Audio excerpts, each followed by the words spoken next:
The agenda this week debated the need to open the Greenbelt to build housing, assessed a new deal to build a road to the Ring of Fire, and analyzed the crisis facing Pakistan. The agenda's Week in Review begins recapping our coverage of Ontario's 2023 budget. I probably should not ask you this next question since it's a bit of a personal pet peeve of mine, and that is the amount of electricity subsidization that the taxpayers of this province are doing. And I note in the budget this year, it totals $6.5 billion, which is the highest ever.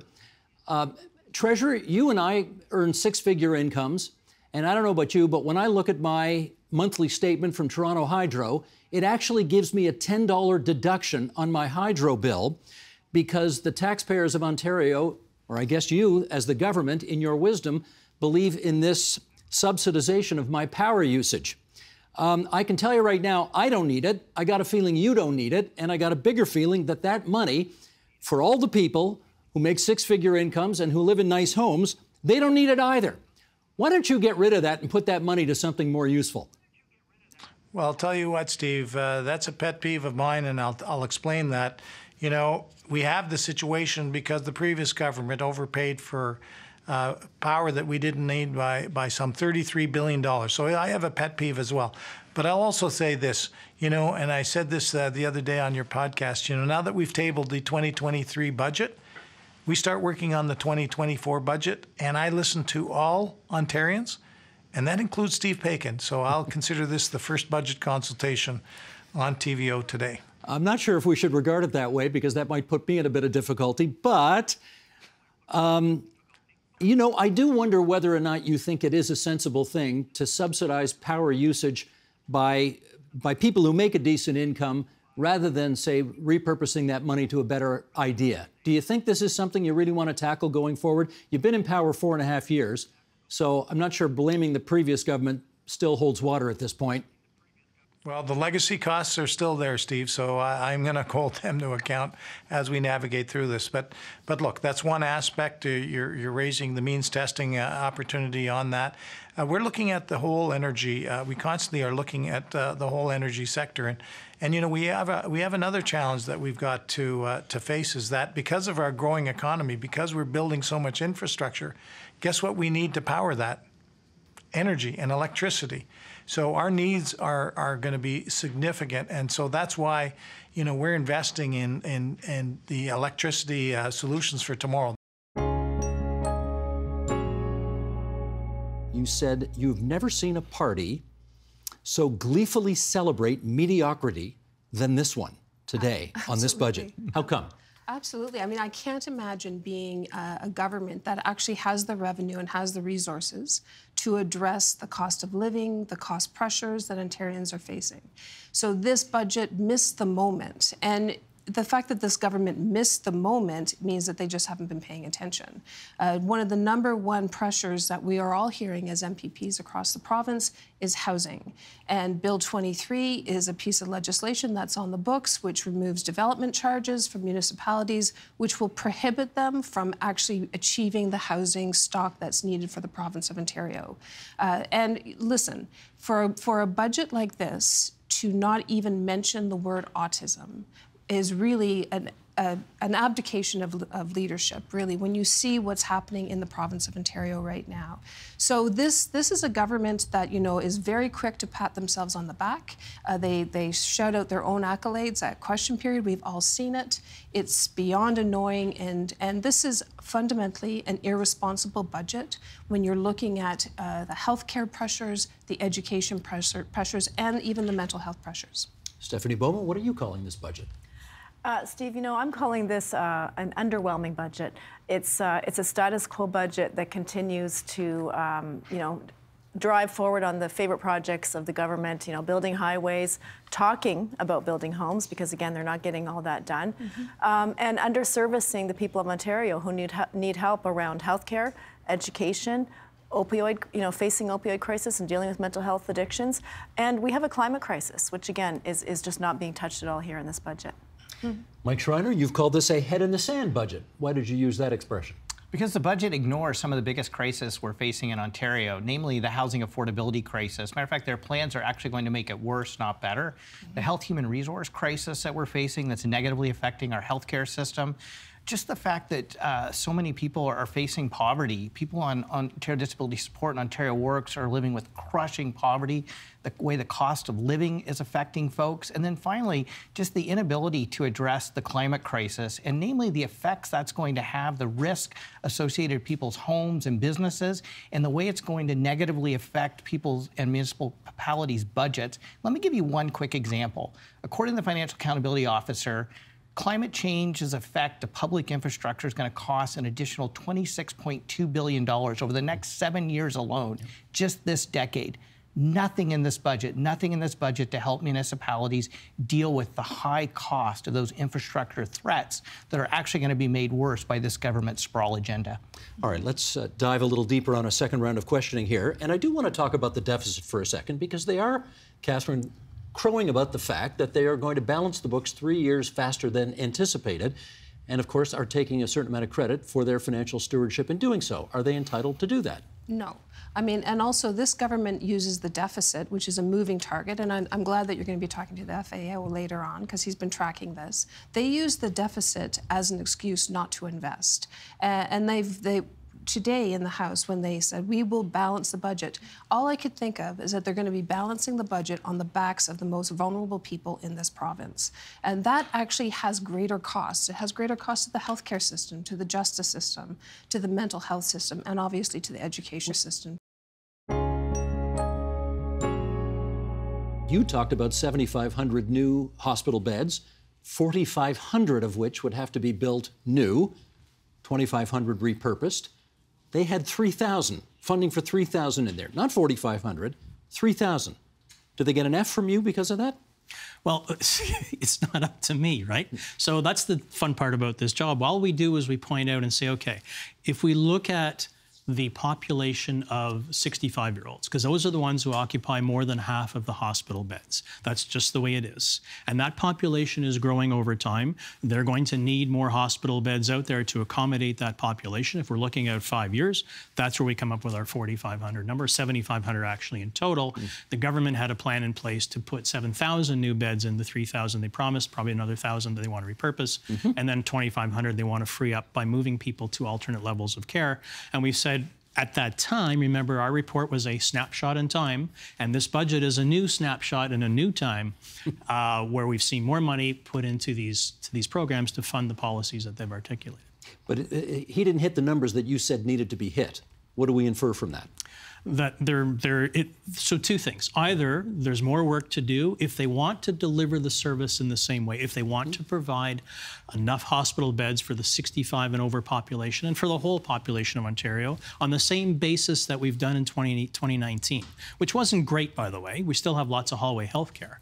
However, if that's what they're trying to achieve, they're going to need to do a little bit more. If they have a different way of delivering health care, or they're trying some new things where they don't need to add those hospital beds, then, you know, terrific. Let's see what it looks like. Let's do more examples. You said that they are here funding long-term care beds, and they need to be here. Now, you've seen what they've put in the budget today. How much closer to the number they need to be at are they? So on a gross basis, overall, it looks like they've, as I said, they've done a pretty good job of right-sizing. We won't actually know the detail sector by sector until we go and do our own analysis and publish our report in the spring, in May. But I think, to reiterate on that 30,000 bed commitment, so that would basically try to maintain the same wait list, the same number of beds per population as we saw in 2019. It won't reduce wait times. In fact, it won't quite get to the 2019 level. So if that's what they're trying to do, and they've added new funding, and we'll figure that out by the time we get our report out, then kudos.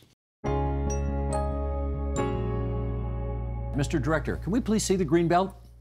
There it is. Look how far it goes east. For those who are listening on podcast, you can't see. There's a big green swath of land that goes all around the west end of Lake Ontario, on the north side of the lake from the Oak Ridges Moraine, all the way around the south side of the lake to Niagara River, 325 kilometers worth of protected land. Now let's hit the main question off the top. Do we have enough land already available to accommodate future growth, Or do we need to open up, as the province suggests, parts of that greenbelt in order to accommodate more development? Jane, get us started. Well, thank you.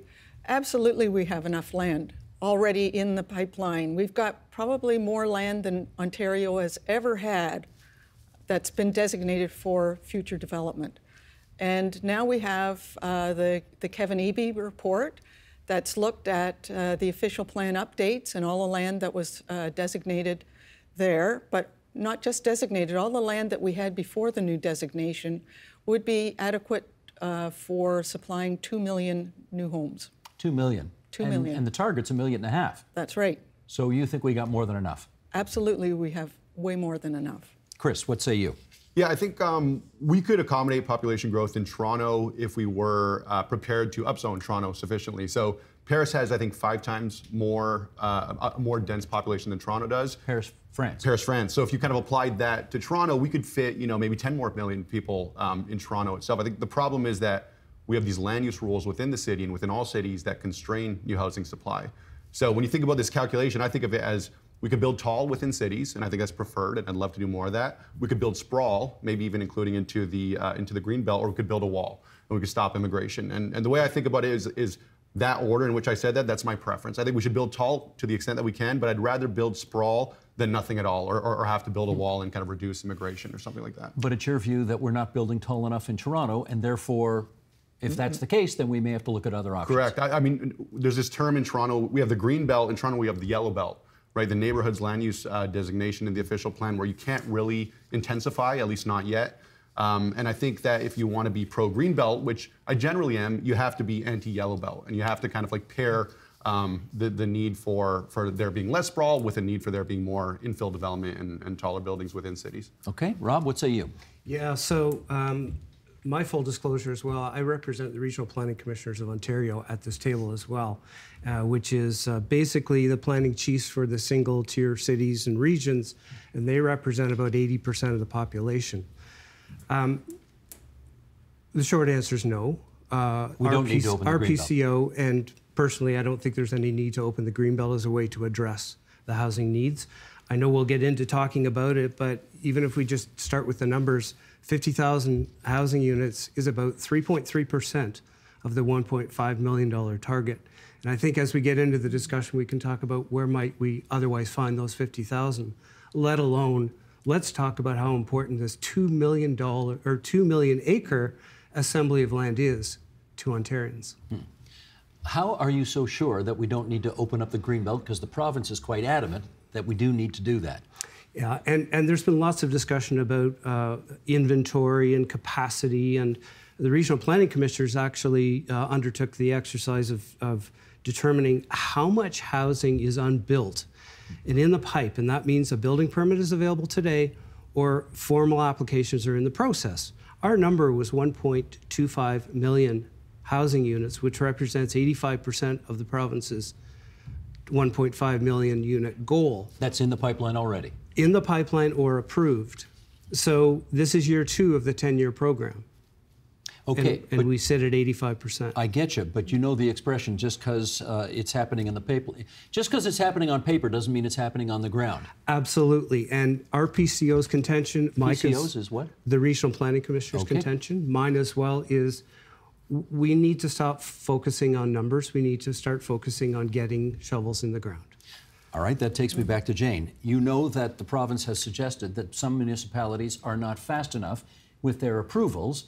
They're gumming up the works, there are too many regulations, there are too many development charges and so on, and that's slowing things down inordinately so. What do you say to that?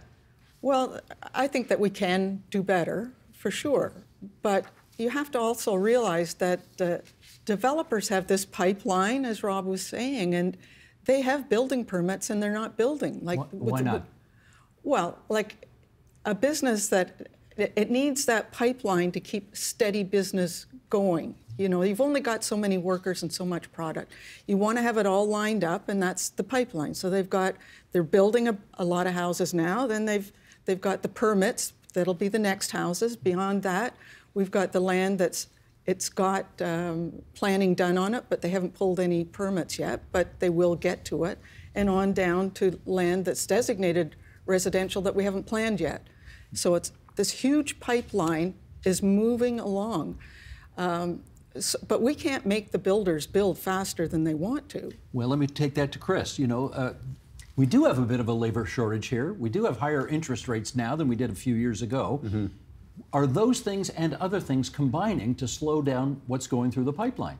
Yeah, I think so. And very timely, there was a piece published at TVO.org by Steve LaFleur and Joseph Filipowicz on this question, like how many of these units that are in this pipeline as being deemed, an application has been made, but they're not yet under construction, so where exactly do they sit? And what often happens is the slower the municipal entitlement process is, the longer it takes, the higher you are, the higher the risk is that by the time you're at the end of it, your pro forma no longer works. The Hudson Bay lowlands are vast, from Churchill, Manitoba to a little section around Quebec's James Bay. And it's almost as large as the country of Norway. So when you're talking about 1/3 of a square kilometer, that quite literally is like less than a pinprick on the backside of an elephant. So the impact is absolutely minimum. And you're digging up the material that we desperately need to decarbonize the transportation sector. I'm going to follow up on that in a second, but I just want to get Virginia on this. There's copper, there's gold, there's chromium, there's nickel. Are you making the argument that the nickel is what should be gone after first, and if so, why? Well, that just makes sense. I mean, it's the most drilled off deposit. So there's been exploration going on there since 2007. So it's an established deposit. The other ones would be at an earlier stage of exploration, and also because it's a high-grade nickel deposit. That's what I want. So it's high-quality nickel. This is a high-grade nickel deposit, and this is what we need. Doug Ford's grand plan to have EV battery manufacturing in Ontario requires that we have critical minerals, especially nickel. There is an argument to be made that if we're going to fulfill our potential as it relates to getting electric vehicles on the road, we need the minerals that are going to be required to make that happen, and the minerals for that are there. So that, are you making the argument that every day we delay getting that stuff out of the ground is a day that we are delaying having our highways be more pollution-free? That absolutely can be said. I mean, just today, the International Climate Change Committee has come out with a report that they want to fast forward 2050 to 2040 because we are in a climate change emergency. So the longer we delay on building the road and starting construction of the mines, the more problematic it gets. And remember, we're seeing this entire transition of the internal combustion engine to the electric vehicle engine market. And we, right now, and just some context, before COVID, the world produced roughly 100 million cars, give or take. Now think about 100 million cars have to be converted to electric vehicles, and that's the plan. And right now, we don't have enough nickel to do that. We don't even have enough nickel to do half of that or even a quarter of that. So the sooner we get more nickel coming on stream, especially from jurisdictions, world-class jurisdictions like Ontario that have rules and regulations, the better it is for climate change emergency. Well, this is what I want to put to Kristen, because obviously there are going to be people watching us and listening to us right now who are going to say, you know, how can mining, which can be done, let me put it this way, which certainly is done today better than it was done 50 years ago in terms of the impact it has on the climate and the environment and so on. How can mining be a good thing to do, even if the idea is to get to more EVs on the road at the end of the day? Can you speak to that? It's a great question, Steve. I can start with not all nickel's created equally, and not all nickel comes from the same types of deposits. For the Eagle's Nest deposit, which I might add starts at surface and goes down to 1.2 kilometers down to depth, and the bottom is not known yet, but it is a sulfide-hosted deposit. What does that mean? That means that the nickel and the copper are tied up with sulfur metals, sulfur minerals in terms of minerals. And as we extract the rock, then we want to concentrate those sulfur minerals to be able to process the nickel that comes, process the material that comes out of it to extract the nickel and copper. That's not new. The other type of deposits are nickel deposits that are hosted in silicates or laterites or oxide type deposits. Those deposits, while they have a tremendous amount of nickel, are typically hosted around the circum-equatorial region. So think of Indonesia, think of places like New Caledonia that both Inco and Falconbridge 20 years ago invested in plants in. This is halfway around the world. Exactly, halfway around the world. But they are very energy-intensive processes to extract the nickel out of it. For instance, in Indonesia, it's about 6 times the energy to extract a unit of nickel out of a nickel pig iron plant to be able to create class 1 nickel that would then go into a battery that would be used for a battery electric vehicle. And again, remember, the context of this is around creating environmentally sustainably sourced nickel in through here. But this is the point I'd like you to speak to, which is, are the gains we will make through electric vehicles on the roads, therefore polluting less, worth the damage, let's call it damage, the damage that will be done by mining in that area? Well, they certainly can be in North America, and particularly in Ontario, where better than 90% of our electricity is non-carbon sourced into here. Quebec is uniquely positioned as well, because the majority of their hydro comes from hydroelectricity. James Bay. Exactly, in that. So we're uniquely positioned with the Eagles Nest deposit to participate in that market if we have a favorable environment to be able to construct and permit new mines. We all heard about the terrible floods that took so many lives over there. How has that contributed to the economic instability? It has contributed massively. The economic cost of flooding, as estimated by the World Bank study, is about $15 billion, which is twice the amount that Pakistan owes to International Monetary Fund. The human cost of this flooding have been massive. They have affected about 33 million people, which is close to the total population in Canada. It has destroyed about 60 to 80% of the crops in Pakistan, leading to a lot of food inflation. The livelihoods of people associated with agriculture have been affected a lot as well. Yeah. Is this a country that is impossible to govern, given its current conditions? It is, I wouldn't say it is impossible to govern, but it is difficult to govern. And I think the country has to, and as well as its economic and political managers, have to make like tough choices right now to put the country back to the path of economic growth. Okay, well, I'm going to go to Mariam on that as well. Because, like, Canada is difficult to govern. Is Pakistan impossible to govern? Because surely it's got to be harder to govern Pakistan right now than it is Canada. I wouldn't say impossible, but I will say that it is one of the toughest countries in the world to govern and extremely complicated. And to me, this is completely unsurprising. To govern 243 million people who are ethnically and linguistically diverse, and not to mention Pakistan's geopolitical context, where the country, on the one hand, is trying to maintain parity with its much larger neighbor, India, and also being extremely important to the United States' national security interests, means that Pakistan has become incredibly aid dependent. That has prevented Pakistan's political leaders from establishing sustainable economic institutions that, to a certain extent, speak to what Sadia is talking about, the current economic crisis in the country.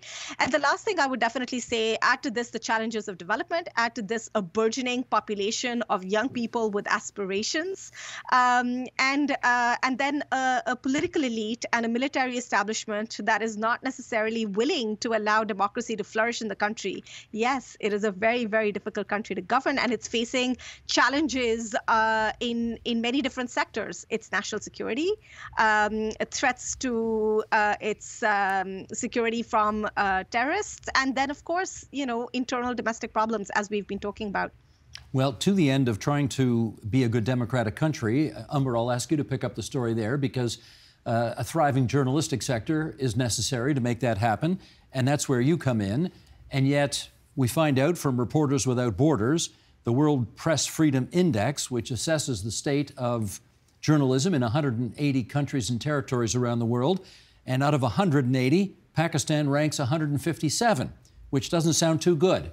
So I wonder how concerned are you about your safety, and how hard is it for you to do your job? Thank you. I think I'm concerned about my safety because I've seen friends and colleagues who have been attacked, who have been picked up, who have been killed. One journalist who was murdered last year, I worked with him for a few years at one channel, Arshad Sharif.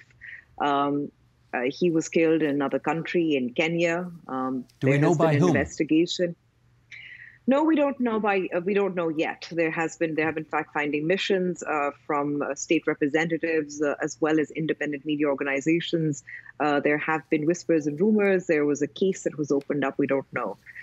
Similarly, there are other colleagues and friends of mine who were, whose houses house was broken into. He was a former producer of mine, actually, and he was attacked. Another former colleague of mine was picked up for a day. We made a lot of fuss on social media. I lost my job as a result of many of the attacks, and I lost my job during Imran Khan's time.